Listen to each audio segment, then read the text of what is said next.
Japan को दिखाते हुए ये मूवी स्टार्ट होती है, जहाँ पर हमें एक आदमी दिखाया जाता है जो कि क्रिमिनल था और वो पुलिस से बचते हुए भाग रहा था। अचानक उस क्रिमिनल को हार्ट अटैक हो जाता है, जिसकी वजह से वो मर जाता है। इसके बाद हमें बड़े क्रिमिनल्स दिखाए जाते हैं जिन्हें कानून ने कोई भी सजा नहीं दी थी। इसके अलावा और भी ऐसे लोग थे जो जेल में थे, वो सब के सब हार्ट अटैक की वजह से मारे जाते हैं। अब ये डेथ होना कोई नेचुरल नहीं था, बल्कि ये सब कुछ एक लड़का कर रहा था जिसका नाम होता है लाइट। असल में लाइट को एक एंशिएंट बुक मिली थी और वो कोई आम बुक नहीं थी, बल्कि वो एक डेथ नोट थी, और जिसका नाम भी उस बुक में लिखा जाएगा वो मर जाएगा, और मरने वाला उसी मेथड से मरेगा जो तरीका बुक में लिखा जाएगा। इसके अलावा ये बुक लोगों पर अपना कंट्रोल भी कर सकती है। अब क्योंकि लाइट को ये बुक मिली थी, तो वो क्रिमिनल्स का नाम इस बुक में राइट करता जा रहा था ताकि बुराई को खत्म किया जा सके। सडन इतनी सारी डेथ्स होने की वजह से पूरी दुनिया में दहशत फैल जाती है और क्रिमिनल्स के दिलों में तो जैसे डर बैठ गया था। इस बात को लेकर गवर्नमेंट काफी हैरान थी। कुछ लोग इसे बुरे लोगों के लिए पनिशमेंट समझ रहे थे गॉड की तरफ से, जबकि कुछ लोग इसे कोइंसिडेंस ही समझ रहे थे, यानी ये सब कुछ इत्तेफाकन हो रहा है। यहाँ पर हम ये भी जान पाते हैं कि लाइट ने बुरे लोगों को मारने के बाद अपना एक नाम भी चूज कर लिया था। उसने अपना नाम चूज किया था कीरा। कुछ लोग तो कीरा को ही अपना हीरो समझ रहे थे और ये न्यूज पूरी दुनिया में काफी वायरल हो चुकी थी।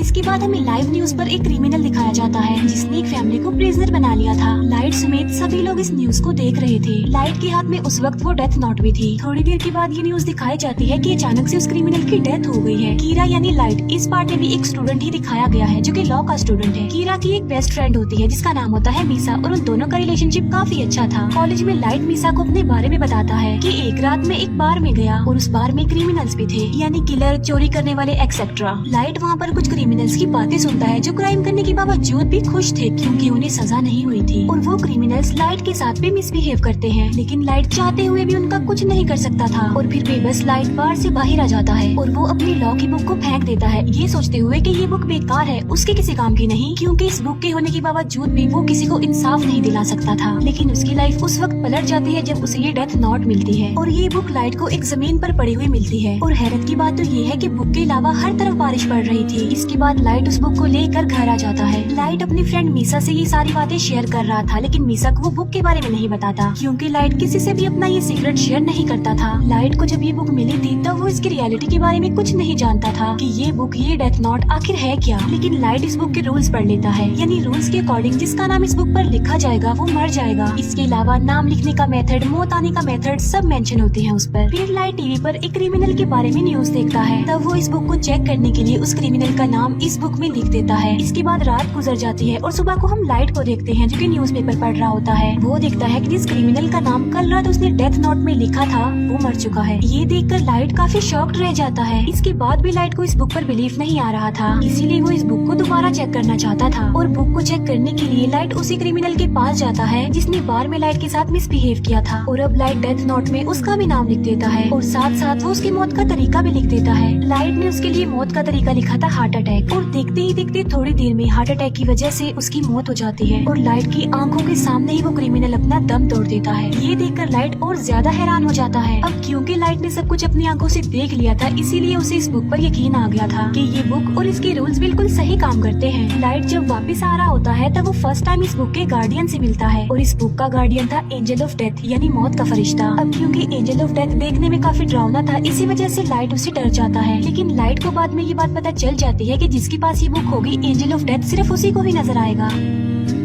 एंजल ऑफ डेथ लाइट को सारी बात डिटेल में समझाता है। फिर हम जापान के कुछ पुलिस ऑफिसर्स को देखते हैं जो इन अचानक हुई डेथ्स पर बात कर रहे थे। पुलिस भी ये बात नोटिस करती है कि मरने वाले सिर्फ क्रिमिनल्स हैं। इसके अलावा पुलिस के जहन में और बहुत सारी बातें आ रही थी कि आखिर ये कीरा चाहता क्या है, क्या सच में एग्जिस्ट करता भी है या नहीं, और कीरा कोई हीरो नहीं है बल्कि वो एक क्रिमिनल है, क्योंकि जो कुछ भी हो रहा था वो भी तो एक क्राइम ही था ना। इसके बाद हमें लाइट के फादर दिखाए जाते हैं जो कि एक डिटेक्टिव थे, और वो ही इस केस को हैंडल कर रहे थे, और उनका मिशन था कीरा तक पहुँचना, क्योंकि कीरा किसी के भी कंट्रोल में नहीं था और सबको बेमौत ही मारता जा रहा था, और ऐसा करते करते तो वो सबको ही मार डालेगा। लाइट के फादर अपने सीनियर्स को कहते हैं कि ये केस काफी कॉम्प्लिकेटेड है, इसीलिए इस केस को स्टडी करने के लिए एक इंटेलिजेंट डिटेक्टिव हमारी हेल्प करेगा, और इस डिटेक्टिव का नाम है एल, जो कि लाइव इस केस को हैंडल नहीं करेगा बल्कि सिर्फ इंटरनेट के थ्रू ही उन लोगों की आपस में बात होगी। एल का असली नाम ना तो कोई जानता था और ना ही किसी ने उसकी शक्ल देखी हुई थी। यहाँ पहले ही एल ने कीरा के बारे में काफी इन्वेस्टिगेशन की हुई थी, जिसमें एल को काफी सक्सेस भी हुई। पहले तो कीरा पर कोई भी बिलीव नहीं करता रहा था, लेकिन फिर एल ने सबको दिखाया कि जितनी भी डेथ्स हो रही हैं वो नेचुरल नहीं है, क्योंकि हर साल की निस्बत इस साल काफी ज्यादा लोगों की डेथ्स हुई थी और मोस्टली लोग हार्ट अटैक की वजह से ही मारे गए। और हैरत की बात तो ये है कि जो लोग हार्ट अटैक की वजह से मारे गए वो मेडिकली बिल्कुल नॉर्मल थे। लाइट को अपने पास इस बुक को रखे काफी टाइम हो गया था और लाइट इस बुक की वजह से काफी इंटेलिजेंट भी हो गया था। फिर हम देखते हैं एंजल ऑफ डेथ और लाइट को, जो कि एक दूसरे के काफी क्लोज थे, हर वक्त साथ रहते थे। क्रिमिनल्स को मारकर लाइट का कहना था कि वो फ्यूचर बदल देगा, यानी फिर दुनिया में कोई क्राइम नहीं होगा अगर क्रिमिनल्स मर जाएंगे तो। फिर तभी हम न्यूज पर देखते हैं कि एल सबके सामने आ जाता है, जहाँ पर वो कीरा को डिस्कस कर रहा होता है कि कीरा कोई हीरो नहीं है बल्कि वो एक किलर है और हम जल्द से जल्द कीरा को पकड़ लेंगे। ये बातें सुनकर लाइट को काफी बुरा फील होता है और इसीलिए वो एल को अपने रास्ते से हटाने के लिए और सबको ये बताने के लिए कि कीरा से टक्कर कोई अच्छी बात नहीं है, तो वो उस डेथ नोट में एल का नाम लिख देता है। और ऐसा होते ही टीवी वाले एल को अटैक हो जाता है और वो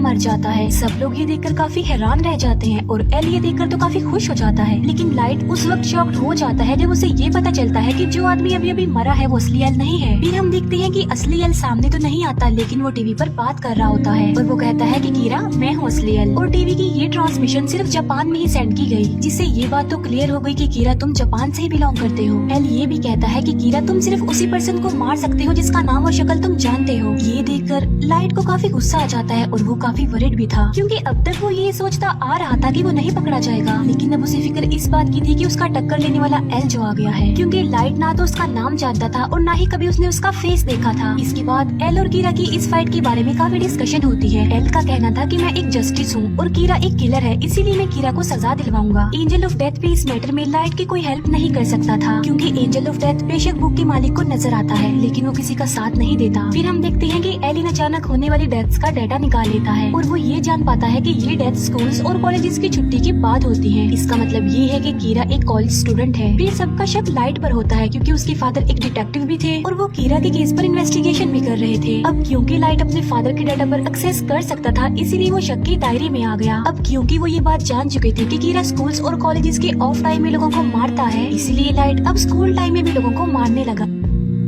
अब यहाँ पर एल का डाउट और ज्यादा बढ़ जाता है कि वो एक स्टूडेंट ही है, इसीलिए कीरा ने हमारा ध्यान बटाने के लिए अब स्कूल टाइम में भी किलिंग्स करना शुरू कर दी है। एल को ये बात भी पता चल जाती है कि कीरा की एक्सेस डेटाबेस तक भी है, इसीलिए एल लाइट के फादर को बताता है कि कीरा डेटाबेस पर भी एक्सेस कर सकता है। तो या तो कीरा कोई पुलिस ऑफिसर है या फिर कोई अपना ही है। कुछ दिन बाद लाइट को रियलाइज होता है कि पुलिस उस पर नजर रख रही है। एल ने उसके पीछे कुछ डिटेक्टिव्स को लगाया हुआ है। लाइट एल को अपने रास्ते से हटाना चाहता था। एंजल ऑफ डेथ लाइट को बताता है कि मुझे सब पता होता है कि इंसान का नाम क्या है और इंसान की जिंदगी के कितने साल बाकी रह गए हैं। तब लाइट एंजल ऑफ डेथ को कहता है कि तुम मुझे एल का असली नाम बता दो, जिसके बदले में एंजल ऑफ डेथ लाइट की आधी जिंदगी ही मांग लेता है और इसके लिए लाइट साफ इनकार कर देता है। जो एजेंट लाइट के पीछे लगा हुआ था उससे जान छुड़ाने के लिए लाइट को एक आइडिया आता है। लाइट और मीसा एक बस में जाते हैं, जहाँ पर वो एजेंट भी लाइट के पीछे उस बस में चला जाता है। फिर लाइट उस एजेंट से पूछता है कि आखिर तुम मेरा पीछा क्यों कर रहे हो, जिस पर वो एजेंट कोई जवाब नहीं देता। तभी उस बस में एक क्रिमिनल आ जाता है जो बस की ड्राइवर पर गन पॉइंट कर देता है। लाइट ने वहाँ पर एक पेपर पर एक नोट लिखा था कि वो तुम्हें पकड़ लेगा तो तुम उससे गन छीन लेना, लेकिन सडन वो पेपर लाइट के हाथ से नीचे गिर जाता है और क्रिमिनल ये देखकर उस पेपर को अपने हाथ में ले लेता है और फिर उस क्रिमिनल की नजर एंजल ऑफ डेथ पर पड़ती है। क्रिमिनल एंजल ऑफ डेथ को काफी शूट करता है, लेकिन वो तो खुद मौत का फरिश्ता था, इसीलिए उसे कुछ नहीं होता। ये देखकर वो क्रिमिनल डर जाता है, इसीलिए वो बस रोक कर वहाँ से भाग जाता है, लेकिन एक कार उस क्रिमिनल को हिट कर देती है जिससे वो मर जाता है। ये सब कुछ लाइट के प्लान के मुताबिक हुआ था, क्योंकि वो उस FBI एजेंट का नाम जानना चाहता था। इसके बाद लाइट उस एजेंट को कह देता है कि अब तुम मेरा पीछा मत करना। फिर हम उसी FBI एजेंट को देखते हैं जो कि अपनी वाइफ के साथ होता है। अब लाइट क्योंकि काफी इंटेलिजेंट था, इसीलिए उसने इन एजेंट से जान छुड़वाने के लिए एक चाल चली थी। वो एल को तो मार नहीं सकता था, इसीलिए वो उन लोगों को मारना चाहता था जिन्हें एल ने हायर किया था। इसीलिए अपनी किलिंग्स का आगाज वो उस FBI एजेंट से करता है। लाइट उस FBI एजेंट से सब एजेंट्स के नाम ले लेता है जो एजेंट्स इस केस में शामिल थे, लेकिन थोड़ी देर बाद ही उस FBI एजेंट की मौत हो जाती है और वो मौत भी हार्ट अटैक की वजह से ही होती है। क्योंकि लाइट उस FBI एजेंट को जिंदा रखना नहीं चाहता था, इसीलिए उसने उसको मौत दे दी। अब यहाँ पर सवाल ये उठता है कि अगर कीरा हीरो है तो फिर वो अच्छे लोगों को क्यों मार रहा है। इसके बाद सब FBI एजेंट्स एक एक करके मारे जाने लगे। ये बात एल तक भी पहुँच जाती है और इस वजह से सब पुलिस ऑफिसर्स काफी डर जाते हैं, क्योंकि उन्हें लग रहा था कि कीरा के हाथों एक ना एक दिन वो भी मारे जाएंगे। बहुत सारे पुलिस ऑफिसर्स तो इस केस को अधूरा छोड़कर ही चले जाते हैं। अब क्योंकि पुलिस के पास और कोई भी ऑप्शन नहीं बचा था, इसीलिए वो एल को कहते हैं कि हम आपसे मिलना चाहते हैं। फिर सब पुलिस ऑफिसर्स एल से मिलने जाते हैं। यहाँ पर हमें फर्स्ट टाइम एल दिखाया जाता है जो कि बिल्कुल यंग था और किसी बच्चे की लुक दे रहा था और एजेंट तो वो कहीं से भी नहीं लग रहा था। फिर हम देखते हैं कि उस एजेंट की वाइफ भी अपने हस्बैंड की मौत पर इंक्वायरी कर रही है और वो मीसा से भी मिलती है।